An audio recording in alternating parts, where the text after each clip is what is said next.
Saking kagumnya dengan keindahan alam di tanah air, ulama besar dunia itu sampai bilang, Indonesia adalah sepotong surga di atas bumi. Masya Allah, hebatnya. Al-Quran, kitab suci umat Islam, bukan hanya memuat petunjuk spiritual, tetapi juga menyimpan jejak kebudayaan dan peradaban manusia yang menakjubkan. Tahukah Anda bahwa dalam ayat-ayat suci tersebut terdapat kosakata asli Indonesia yang merujuk pada kekayaan alam dan budaya Nusantara? Al-Quran dan hadis juga memberikan berbagai isyarat tentang Indonesia, negeri indah bak potongan taman surga yang jatuh ke dunia. Masya Allah. Inilah jejak Indonesia dalam Al-Quran. Jejak Indonesia dalam Al-Quran. Menarik.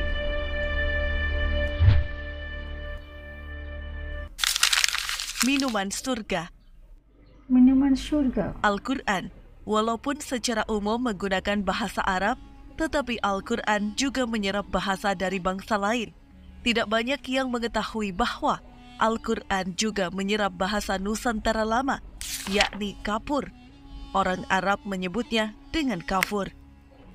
Sebagaimana tertuang dalam surat Al-Insan ayat ke-5 dan ke-6, Allah berfirman, "Sungguh, orang-orang yang berbuat kebajikan akan minum dari gelas berisi minuman yang campurannya adalah air kafur, yaitu mata air dalam surga yang daripadanya hamba-hamba Allah minum, yang mereka dapat mengalirkannya dengan sebaik-baiknya."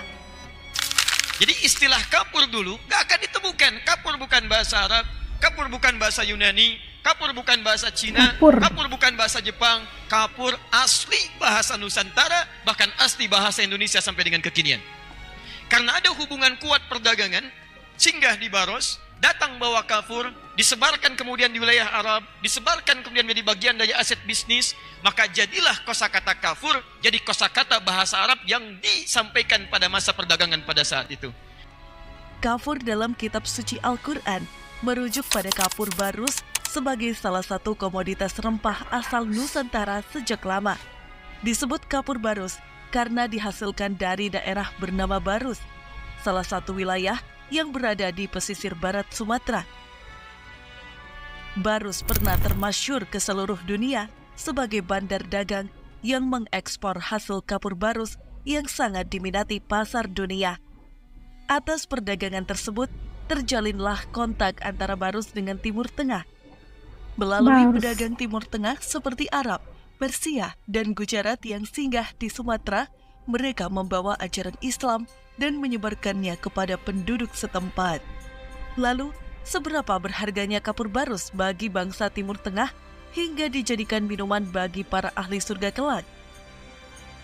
Bagi bangsa Timur Tengah, kapur barus menjadi hal yang sangat berharga, bahkan dianggap sebagai tanda keistimewaan. Hal ini bisa dilihat dalam jejak sejarah dari literatur mereka.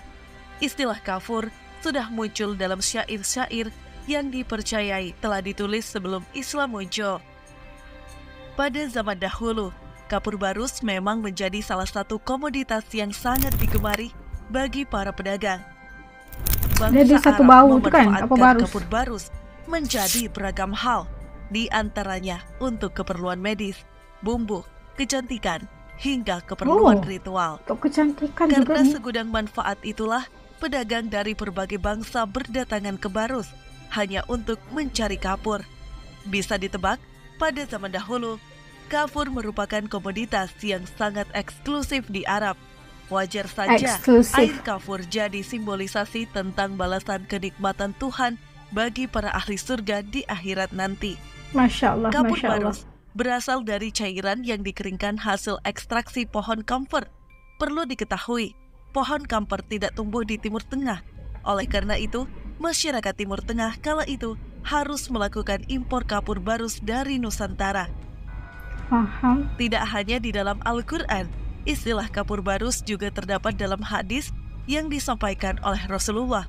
Sebagaimana dalam hadis yang diriwayatkan oleh Ummu Atiyah, Rasulullah Shallallahu Alaihi Wasallam bersabda, ketika kematian anaknya perempuan, Mandikanlah ia 3 atau 5 kali, atau lebih daripada itu dengan sedikit air dan daun bidara. Lalu gunakan kapur barus di basuhan terakhir. Kan biasanya kalau kapur barus ini dia lebih sinonim dengan pemandian jenazah gitu kan. Mungkin bau daripada kapur barus itu macam kayak pengawet itu kan untuk tubuh jenazah. Gunaan kapur barus juga mengiringi peradaban kuno di dunia. Kapur barus dari Indonesia pernah digunakan sebagai bahan pengawet mumi raja-raja Mesir bersama dengan cengkih dan kayu manis yang juga komoditas asli Nusantara. Konon Fir'aun yang nggak kaya-kaya amat itu di dalamnya ada macam-macam rempah-rempah, tapi Fir'aun yang paling kaya itu badannya isinya kapur barus. Isi perut dan isi dada itu gampang membusuk, itu harus dikeluarkan. Dan kalau sudah dikeluarkan, maka untuk mengawetkan diisi dengan kapur barus. Makanya konon, kenapa Sumatera itu disebut sebagai Swarna Dwipa, pulau emas. Padahal di Sumatera waktu itu belum eksploitasi tambang emas itu belum banyak. Karena dulu pedagang-pedagang Nusantara yang ngekspor kapur barus nggak mau dibayar kecuali dengan emas. Maka emas dari Afrika itu ngalirnya ke Sumatera. Kapur barus digunakan untuk membalsam jenazah para Fir'aun dalam proses mumifikasi. Ini berarti sejak 3000 sebelum Masehi telah terjadi kontak antara bangsa Mesir dan Nusantara. Hubungan perdagangan ya?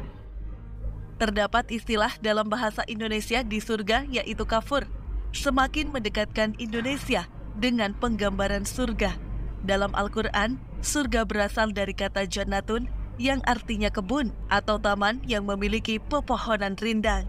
Di antara penggambaran surga dalam Al-Quran memang menjelaskan tentang adanya taman-taman dan sungai-sungai yang mengalir. Maka tidak heran surga identik dengan pemandangan hijau.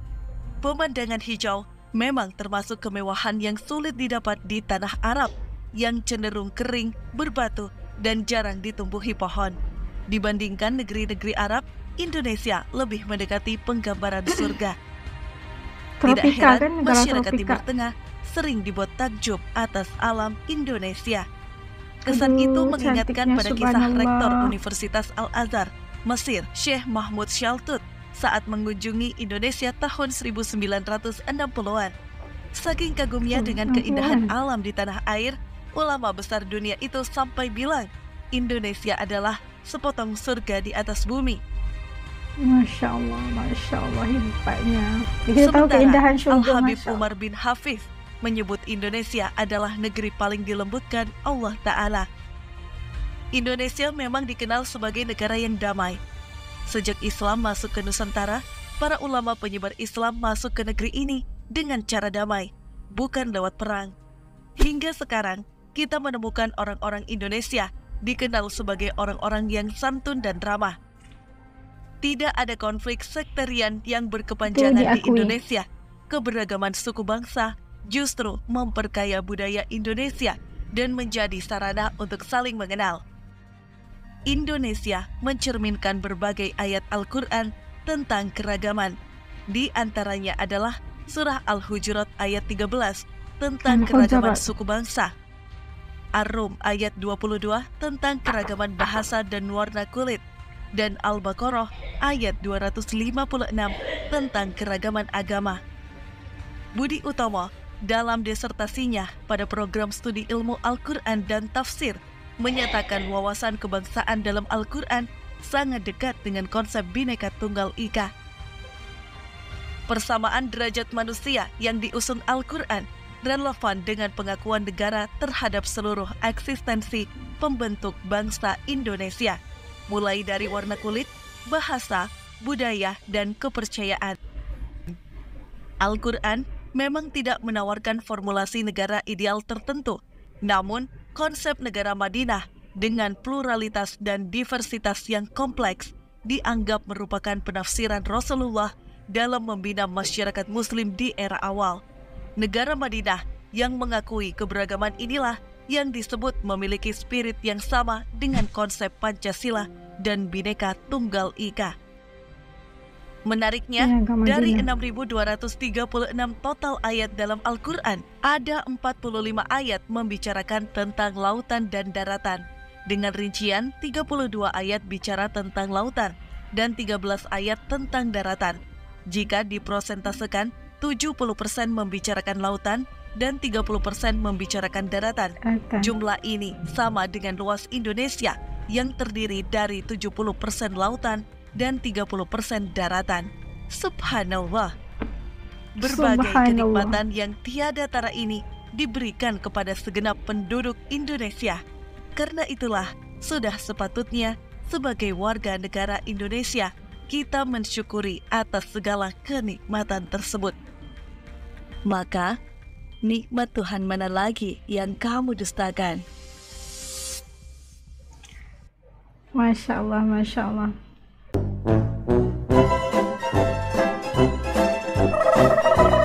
Nah, sudah kita dapat saksikan perkongsian Indonesia dalam Al-Quran yang kita melihat dalam Al-Quran menyebut tentang suku kata atau dipanggil perkataan kafur gitu kan, kapur, yang katanya di bahasa Arab tidak ada perkataan itu, dan itu tercetus atau terjadi apabila berlangsungnya hubungan perdagangan orang Timur Tengah dengan orang Nusantara, orang Asia kan, dan itu menyebabkan telah dinyatakan bahawa akan di syurga nanti ada minuman yang dari kata tadi sungai, ada perkataan kafur tu kan, dan itu mengatakan bahawa itu ada signifikannya, tercantum katanya yang menyelitkan tentang kekayaan ataupun kita menyelitkan tentang Nusantara itu sendiri ataupun Indonesia, dan itu yang sesuatu yang apabila Quran ini dikupas dengan begitu dalam, kita akan mendapat sesuatu yang lebih istimewa daripada itu. Al-Quran itu sendiri sudah super istimewanya, tapi kalau dikaji makna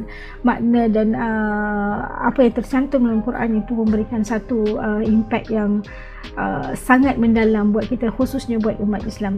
Dan menurut kalian kayak gimana? As juga ingin tahu apa komentar kalian tentang isu ini.